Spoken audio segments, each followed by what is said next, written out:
안녕하십니까.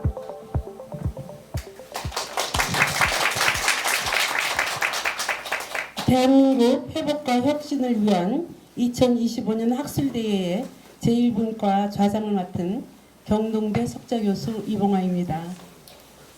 저희 1분과는 다른 분과보다 훨씬 더 많은 발표와 토론이 있습니다.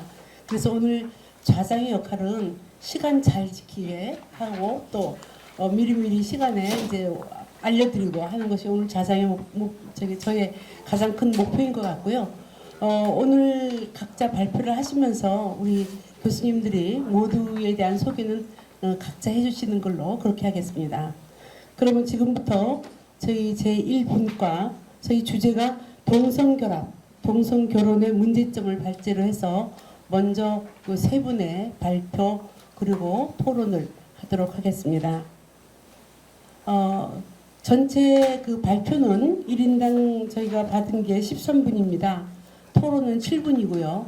그래서 그 토론 발표랑 토론에서 제가 한 1분 전에 이렇게 손으로 이렇게 하든지 제가 조금 말씀을 드리도록 하겠습니다.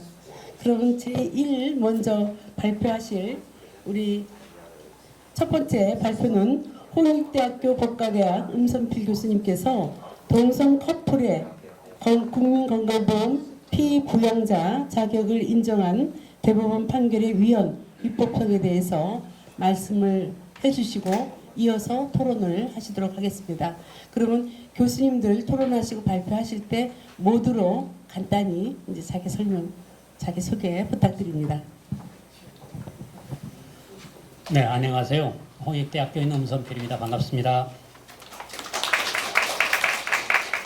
오늘 제가 첫 번째 발표한 다음에 뒤에 이제 우리 정정 교수님이 토론해 주시는데 토론문 요약을 참 잘해 주셨습니다. 아마 제가 말씀드린 것이 좀 불충분하다 싶으면 이 토론문의 요약을 보시면 아마 저보다 더 잘 요약을 해 주셨어요. 아마 잘 해주신 게 감사 말씀을 드립니다. 아시다시피 작년 2024년 7월에 가장 우려했던 바가 현실이 되었습니다. 대법원이 드디어 동성 동반자를 건강보험 피부양자로 인정하는 이 판결을 내리고 말았습니다. 아마 대법관 중에서도 곧 임기 만료를 앞둔 대법관 중에 이런 데 성향이 아주 강했던 대법관이 있었는데 결국 이것을 만들고 나가고 말았습니다. 결과적으로 우리나라에서 최초로 동성 간 결합을 이제 법적으로 인정해주는 그런 판결이 된 셈이 됐는데요. 이 시간에는 먼저 이러한 대법원 판결의 논리, 그에 대한 문제점을 지적하는 순서로 해나가겠습니다. 자료집 56페이지부터 보게 되는데요. 이 대법원 판결의 논리는 이러합니다. 현재 지금 우리 국민건강보험법에는 직장가입자 배우자를 피부양자로 명시하고 있는데요. 여기서 건강보험의 피부양자로 명시되고 있는 배우자는 당연히 법률은 배우자입니다. 그런데 공단은 실무적으로 사실혼 배우자까지 인정해 왔었습니다. 그런데 대법원은 더 나아가서 이런 사실혼 배우자와 동성애 관계 파트너, 동성 커플, 이걸 본질적으로 같다라고 보면서 동성 동반자에게도 건강보험 혜택을 주라고 한 겁니다. 그 논리의 핵심은 바로 이런 건데요. 방금 말씀드린 것처럼 이러한 한의 건강보험 제도는 이 사회보장제도, 즉 이 직장인에게 생계를 의존하는 경제적 능력이 없는 자를 도와주는 일종의 제도다라고 설명을 했고, 그러다 보니까 여기서 중요한 것은 이 경제적 공동체를 이루는 것이 굉장히 중요하다. 종래 말했던 가족, 그런데 한정하지 않겠다라고 보았고요. 그러다 보니까 사실상 혼인관계에 있는 사람들이 인정한다면은 이런 사실혼 관계에 있는 자나 이 동성 동반도 사실상 본질적으로 동일한 집단이다. 그러니까 차별하지 마라. 차별한 것은 성적 지향을 이루한 이 차별로서 헌법 위반이다라는 그런 결론을 내렸습니다. 근데 이러한 대법원 판결은 사실 위법하고 또 위헌적입니다. 그리고 나중에 또 보겠지만 과학적이지도 않습니다. 가장 큰 이유를 말씀드리겠습니다. 첫째, 대법원 판결은 국민건강보험 피부양자 제도를 왜곡하고 있습니다. 이 대법원은 뭐라 그랬냐면은 바로 이러한 건강보험 제도가 일종의 경제적 생활 공동체에게 주어지는 일종의 사회보장보험이다 그랬는데요. 58페이지에 설명드린 것처럼 연역적으로 볼 때 건강보험 피부양자 제도는 바로 직장인 가입자가 부양하는 가족에게 주는 제도로서 발전해 왔습니다. 그래서 가족생활 공동체 일원인 동시에 경제적 생활 공동체 일원인 사람을 대상으로 하게 됐는데요. 물론 그때 약간씩의 좀 범위는 달라졌지만 큰 틀은 가족관계에 있는 자를 대상으로 해왔었습니다.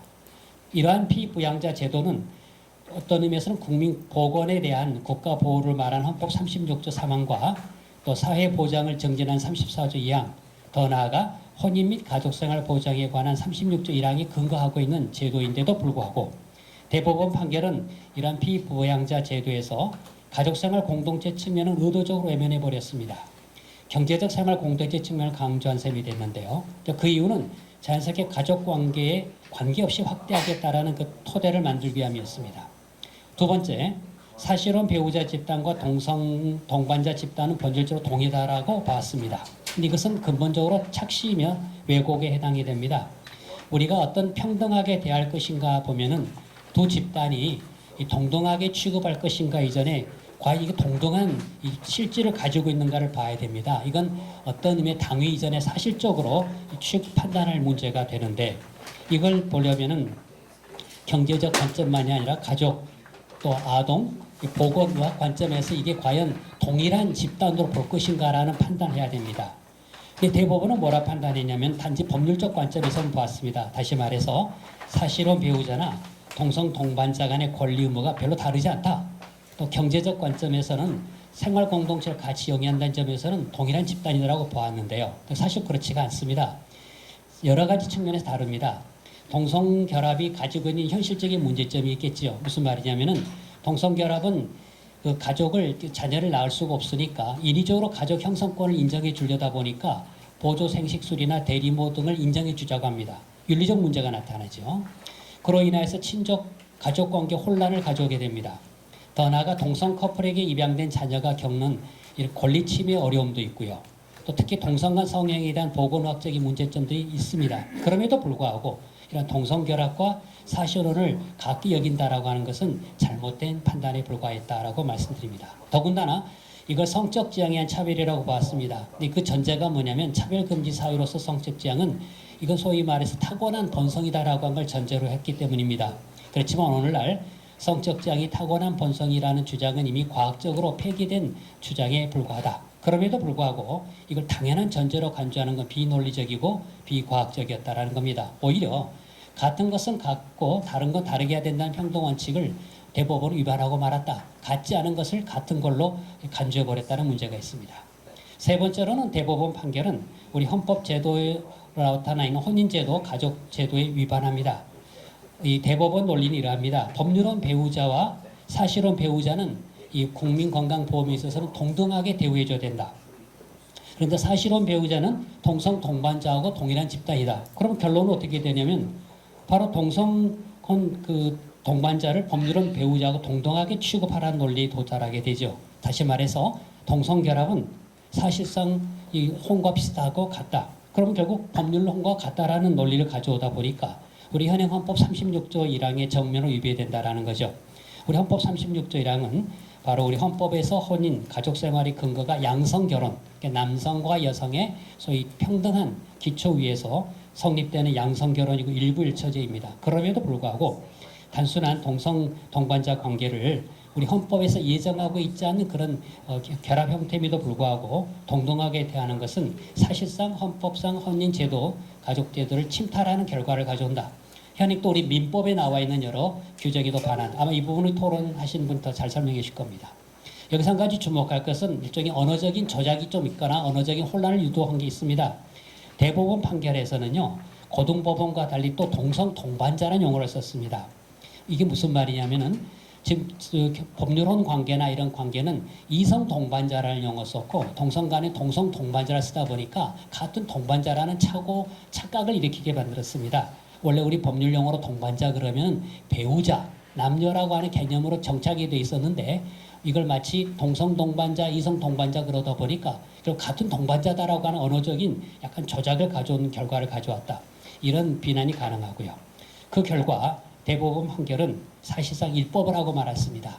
이 판결은 법률을 해석해 나가야 되고 때로는 법률을 보충적일 수 있는데 이 결과적으로 뭐냐면 우리 법률에서 이 피부양자로 두고 있지 않는 동성결합 이 상대방을 피부양자로 어떤 의미에서 명시하고만 결과를 가져왔다. 사실 입법의 결과를 가져오고 말았으니 이건 국회 입법권을 침해한 것이고 권력분리 원칙에 반하는 것이다. 결론 말씀드리겠습니다.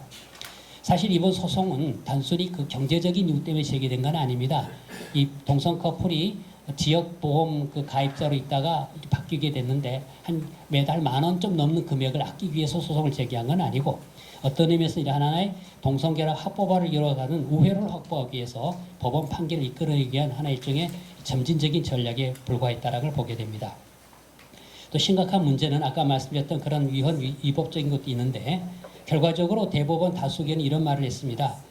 이 건강보험 피부양자로서 동성 동반자를 인정하는 것과 민법과 가족법상의 배우자를 해석하는 건 다르다. 다른 차원이다 얘기했습니다만 이건 사실상 약간 거짓이고 때로는 의도적인 왜곡입니다. 왜냐하면 대부분 우리 국민들이 이야기로는 아까 우리 오전 기조발제던 아디나 변호사께서 얘기했지만 판결에 대한 왜곡과 오해를 가져오게 만듭니다. 다시 말해서 동성 동반자나 이성 동반자는 동일하다고 인식하는 순간 이거 배우자의 개념이 바뀌게 된다라는 거죠. 결과적으로 동성 결합의 합법화의 길이 열리고 말았습니다. 이에 대해서는 이제 입법 과정에서의 치열한 논쟁이 벌어질 것입니다. 이와 관련해서 또 우리 건강보험법 또 관련 시행 규칙 등에서 좀 정비돼야 할 과제가 남아 있다는 것으로 마무리하겠습니다. 고맙습니다. 네, 주제 발표를 너무 시간 적게 해주셔서 아마 우리 그 정종유 교수님 토론에 충분한 시간을 드리도록 하겠습니다.